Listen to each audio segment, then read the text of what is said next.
Oh, good morning. How's it going? Same old usual stuff.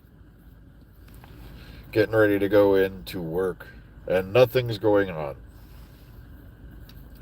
Oh, yeah, I have read some of the latest RTD quotes, and I've been rereading them. And what I'm dying laughing is when you see youngins with teen, like I said, some are very insightful. Don't get me wrong, but then there's the other ones thinking like they're speaking some top secret code.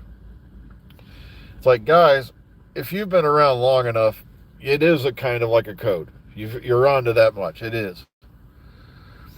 It's called the art of bullshit. It's been around since time immemorial. Not just, not just literal bullshit, but I'm talking, literal bullshit's only been around since, bulls and bovines have been around. Then it was buffalo shit. Then it was mastodon shit. Then it was, either way. It's malarkey is the best way to describe it. And the more you read, the more you realize he has no idea what's going on. And it's beginning to make me wonder if he's going around saying, stuff he's been saying lately. It's like, that's between the BBC and Disney Plus and blah, blah, blah. And I'm sitting there going, but yeah, you're supposed to be the showrunner, though. Shouldn't you be involved in any of this? Now, it could just be politics, because we've seen that a billion times. Um, because, as I told you before, showrunners, most of the times, are subject to politics from above. It happens all the time. And some folks on their way in.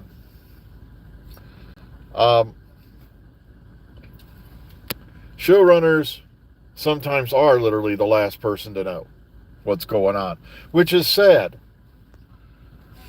But the fact that he's going around saying this, that, these, and those, and I'm like, I thought you, Julie Gardner, Bad Wolf, were a big part of this production.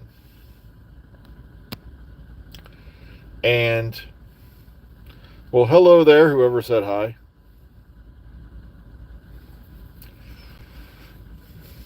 Hello there. Okay, all you coming in. But it's just amazing, you got these guys out there like the wind tunnel tested hairdo and a bunch of the other ones, acting like they've got broken the Shakespeare code and, figured out what's going on. It's like, guys, even the showrunner apparently does not know what is going on. And that tells me that you can believe all the Reddit leaks you want. Like I said, I've heard a couple different things from a couple. I would really like to be optimistic and say, okay, something is going to happen. But if everything was peachy keen and everything was great and grand and glorious, we'd have already gotten, talks about beginning filming for the next series.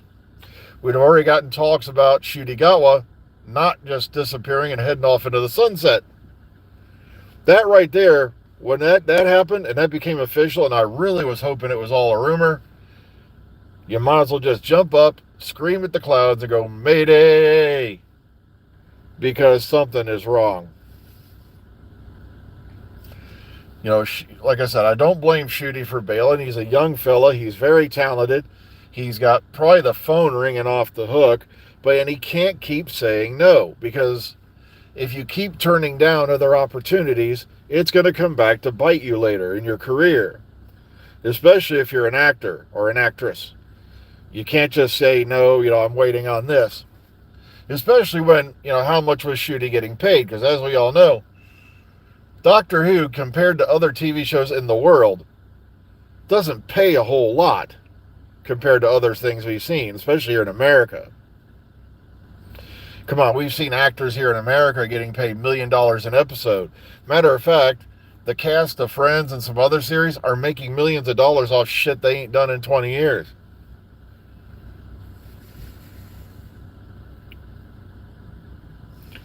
Because of residuals and stuff like that. I don't believe any of these actors get residuals. It's just, yeah, it's just not in the cards.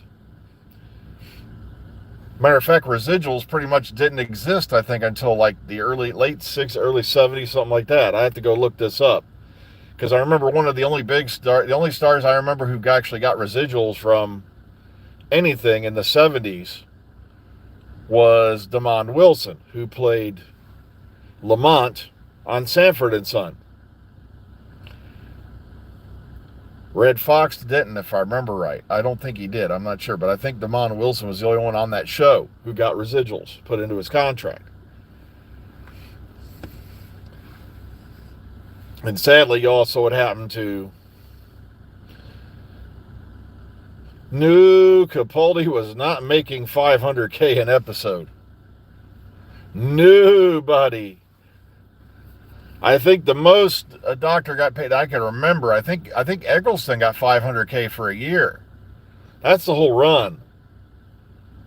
I think Jody got, I have to go look this up, okay? I'm just going off the top of my head.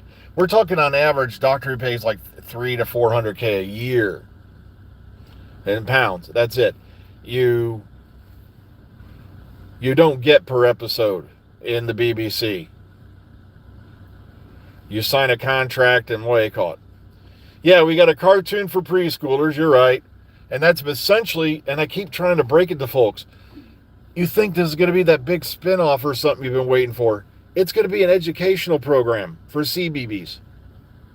It's not going to have Daleks in it. It's probably not going to have Cybermen in it. It's going to be how many beads make 5 type of deal, okay?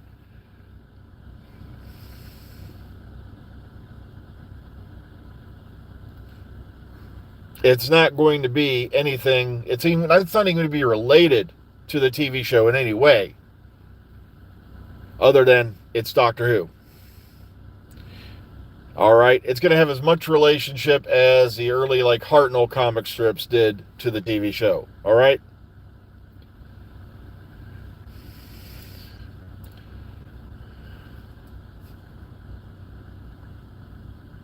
All right, Isaac Newton. Sorry, Isaac, you may want to go check. Sometime after you invented gravity, like you died. You may want to go check that. All right. Trust me, I'm not going to tell you about what was most traumatic for me as a kid. Oh yeah, I'm not saying they can't have their own shows. I'm just saying for you people who think that, the older folks is what I'm talking about, who think you're going to get a show, you're not. Okay?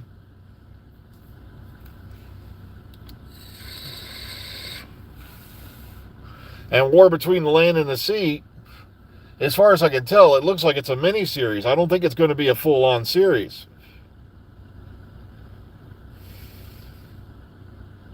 Okay, you're saying Tesla's making a flying car. All right, look at it this way, guys. If you honestly believe you're going to be able to buy a flying car for $600-700,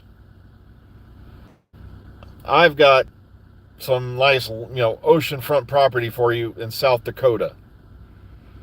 Matter of fact, you could almost see the Hawaiian Islands from your porch. All right, it's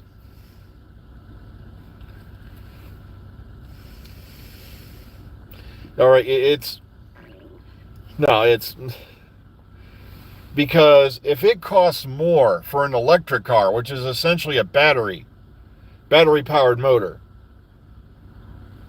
you're not getting a flying car for $600-700. And even if you did, I don't even want to know what the FAA regulations are going to be on that shit. All right? A lot of people seem to forget that. If you have something that flies above a certain amount of feet in the air, you're going to have to get a pilot's license for it.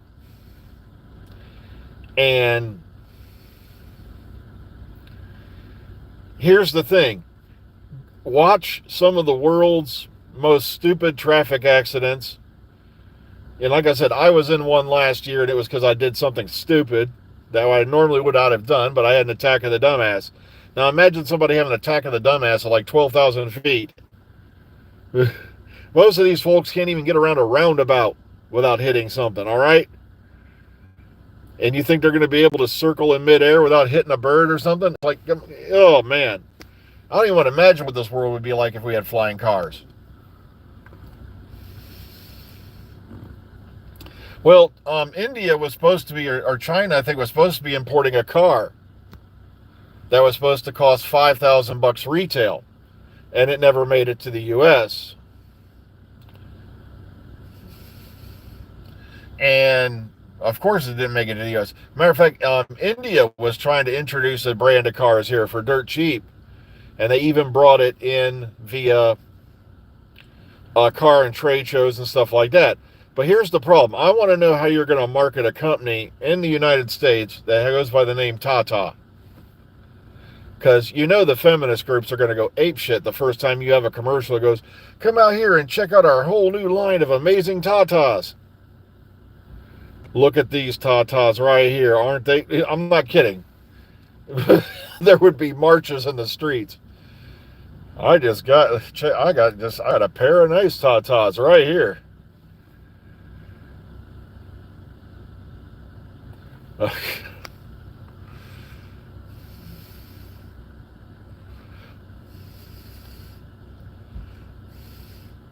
Imagine having the model selling that shit, or an actress.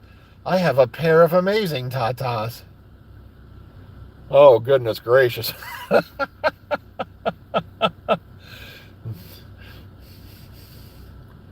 Come on out and check out our new Tatas.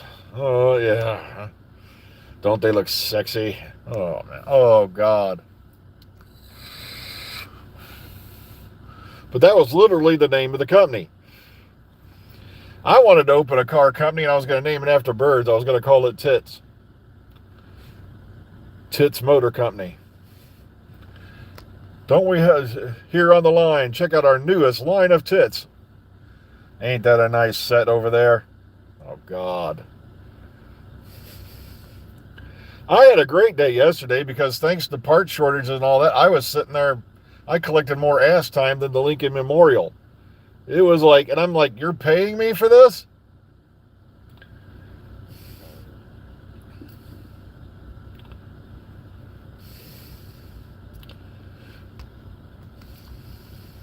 Now, I'm just worried about people running in each other midair because, come on, people can't avoid each other on the ground.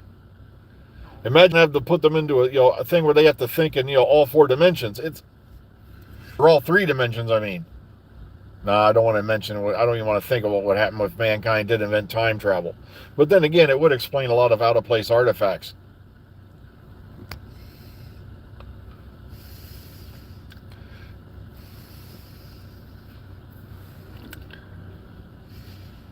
Exactly. You're going to have shit falling out of the air.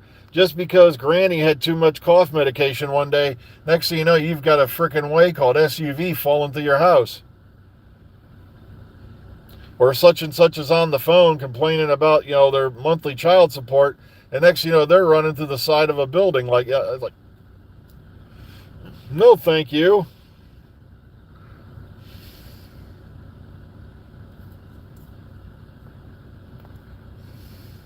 A carrot just asked me why I'm so chopped.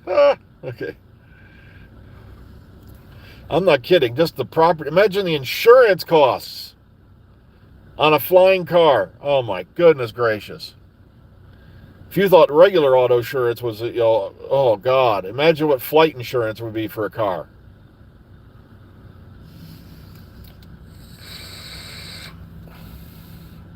Or better yet, you'd have an accident because some imbecile shooting, firing their laser pointer into your eyes while you're trying to fly. Oh, or imbeciles shooting fireworks at you. Oh.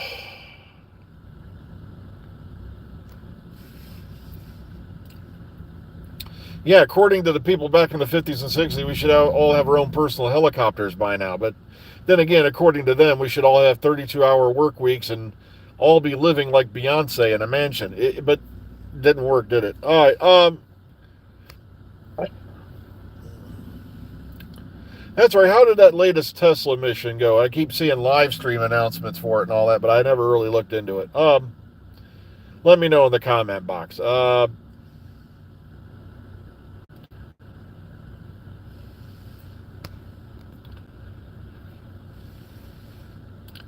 Oh, well, I just realized I just hit the time. Oh, my gosh. Well, keep in mind, today's Friday, folks. Enjoy your weekends. Be kind, be calm, be safe. And if we hear any more Doctor Who news, I'll actually put Doctor Who news in the title. But, like I said, I don't feel comfortable putting Doctor Who news in the title when there's really no Doctor Who news other than Big Finish and some other minor stuff. You know, nothing major. So take care, everyone. Enjoy your weekends. We'll see you all on the flip side. Have a great weekend.